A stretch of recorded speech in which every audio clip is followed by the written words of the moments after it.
السلام علیکم dear students. آج کا جو ہمارا لیکچر ہوا تھا پاک اسٹڈی میں، جو ہمارا لاسٹ ٹاپک ہے ideology of Pakistan in the light of sayings of Quaid Azam and علامہ محمد اقبال، اس کی سمری میں آپ کے ساتھ شیئر کر رہا ہوں.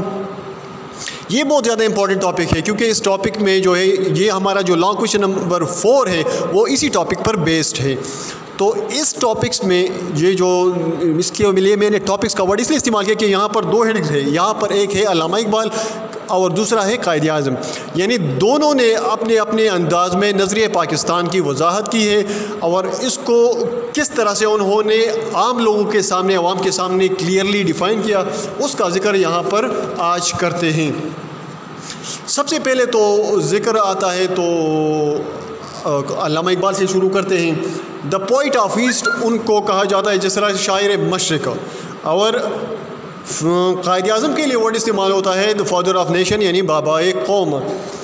دونوں بہت پرومیننٹ لیڈر رہتے ہیں in the history of Pakistan and played important role politically and socially, economically, ہر لحاظ سے انہوں نے مسلمانوں کی لیڈرشپ کی، مسلمانوں کی رہنمائی کی، بالخصوص مسلم لیگ کو پروان چڑھانے میں، مسلم لیگ کو ایک منظم کرنے میں، ان کی ری آرگنائزیشن کرنے میں انہوں دونوں لیڈرز نے بہت اپنا کردار ادا کیا. Both the leaders explained the ideology of Pakistan in most appropriate words, speeches and statements on different occasions. مختلف موقعوں پر انہوں نے مختلف انداز سے نظریہ پاکستان کی وضاحت کی.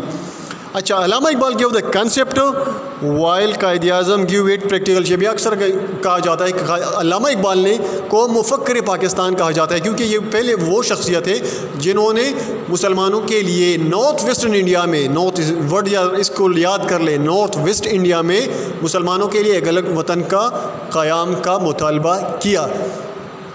مطالبہ انہوں نے کب کیا تھا؟ انہوں نے یہ مطالبہ کیا تھا جب وہ پریزائڈنگ کر رہے تھے الہ آباد میٹنگ کو. الہ آباد میں مسلم لیگ کا سالانہ اجلاس ہوتا ہے اور اس اجلاس کی صدارت علامہ اقبال نے کی. اس اجلاس میں انہوں نے کچھ ذرا ان کی اسٹیٹمنٹ سن لیں. India is a continent of human groups belonging to different races, speaking different languages and professing different religions. یہ اسٹیٹمنٹ انہوں نے الہ آباد ایڈریس میں پیش کی تھی. لیکن ان کی جو سب سے امپورٹنٹ ہے، جو فیمس اسٹیٹمنٹ ہے، جو کہ یاد کرنے کی قابل ہے، اور جو آپ جب بھی اگر الہ آباد ایڈریس پہ آپ کویشچن آتا ہے تو بھی آپ نے یہ اسٹیٹمنٹ لکھنی ہے، اگر آئیڈیالوجی آف پاکستان کا ذکر آتا ہے تو بھی آپ نے یہ اسٹیٹمنٹ لکھنی ہے. یہاں پر یہ اسٹیٹمنٹ ہے، ذرا اس کو نوٹ کر لیں. I would like to see Punjab north western frontier province, یعنی موجودہ Khyber Pakhtunkhwa, Sindh and Balochistan amalgamated into a single state. یہ بہت امپورٹنٹ اسٹیٹمنٹ ہے جو انہوں نے 1930 کو الہ آباد کے مقام پر جو اپنا پریزیڈنشل ایڈریس ہے اس میں انہوں نے یہ دیا تھا. اس جو خطبہ ہے اس کو خطبہ الہ آباد بھی کہا جاتا ہے تاریخ میں، اور یہاں سے انہوں نے مسلمانوں کے لیے ایک ڈائریکشن کا انتخاب کیا کہ مسلمانوں کی ایک اپنی الگ ڈائریکشن ہوگی. کیونکہ اس سے پہلے جو تھے مسلمان ہندو مسلم یونٹی کی بات کر رہے تھے اور ہندو مسلم یونٹی کو ساتھ لے کر چلنے کی اکثر جو مسلمانوں کے لیڈرز تھے وہ بات کر رہے تھے. لیکن یہاں سے انہوں نے اپنے لیے جو ڈائریکشن ہے وہ الگ کر لی کہ نہیں، مسلمانوں کی ایک الگ وطن ہونی چاہیے جہاں پر مسلمان اپنے جو مذہب ہے، جو اپنی ثقافت ہے، جو اپنی ریلیجن ہے، جو ریلیجیس ویلیوز ہے، سوشل ویلیوز ہے، اس کے مطابق اپنی زندگیاں گزار سکیں. اس کے بعد آتے ہیں ذکر قائد اعظم کا. تو جس طرح سے علامہ اقبال نے مسلمانوں کو ایک ڈائریکشن دی، ان کے لیے ایک کنسیپٹ اور تصور پیش کیا ایک اسٹیٹ کا، تو اس کے بعد اس کنسیپٹ کو اور اس تصور کو ایک پریکٹیکل شیپ دینے میں قائد اعظم نے اپنا بھرپور کردار ادا کیا. قائد اعظم نے مسلم لیگ کو جوائن کیا 1913 میں، اور پھر وہ اس کے صدر منتخب ہو گئے 1916 میں، وہ مسلم لیگ کے صدر بنے.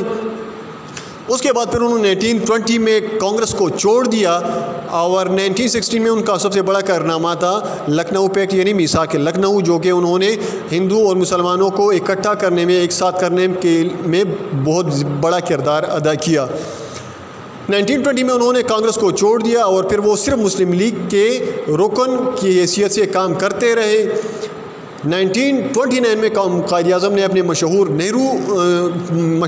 14 پوائنٹس پیش کیے جو کہ انہوں نے پیش کیے تھے نہرو رپورٹ کے مقابلے میں.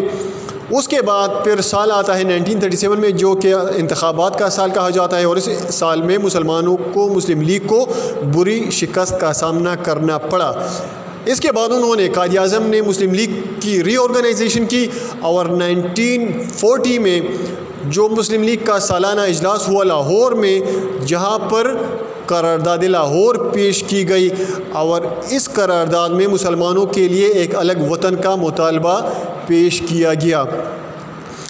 قائد اعظم اور جناح کے درمیان، قائد اعظم محمد علی جناح اور گاندھی جی کے درمیان مختلف خطوط کا تبادلہ ہوتا ہے۔ اس تبادلے میں انہوں نے مسلمانوں کی الگ جو حیثیت ہے اس کو کلیئرلی ڈیفائن کیا۔ مسلمان کو قائد اعظم نے ایک الگ قوم کے حساب سے ان کے سامنے پیش کیا کہ مسلمان اور ہندو دو الگ قومیں ہیں، وہ کبھی بھی ایک ہو کر نہیں رہ سکتی۔ دونوں کے جو رہن سہن ہے، طور طریقے ہیں، مذہب ہے، ان کی جو کھانے پینے کی عادات ہے، جو ان کے شادی بیاہ کے رسومات ہیں، وہ دونوں کی ایک دوسرے سے بالکل الگ ہے۔ تو ان ساری جو متضاد رویے ہیں، رواج ہیں، اس کی بنیاد پر مسلمان ایک الگ قوم ہے۔ یہی وجہ ہے جو کہ مسلمانوں کی جو نظریہ ہے، نظریہ پاکستان، وہ اسی نظریے پر بیسڈ ہے کہ مسلمان ایک الگ قوم ہے۔ اس کو انہوں نے بہت بہتر انداز میں گاندھی جی کے سامنے پیش کیا، اور پھر انہوں نے کلیئرلی ڈیفائن کیا کہ مسلمانوں کو دنیا میں آپ کسی بھی تاریخ سے دیکھ لیں تو مسلمان ایک الگ قوم ہیں۔ اسی ٹاپک کے ساتھ ہمارا جو یہ چیپٹر ہے، چیپٹر نمبر 1، یہ بھی ختم ہوتا ہے، ہمارے ٹاپک بھی ختم ہوتا ہے۔ انشاءاللہ نیکسٹ ٹاپک کے ساتھ پھر حاضر ہوں گے، تب تک کے لیے اللہ حافظ۔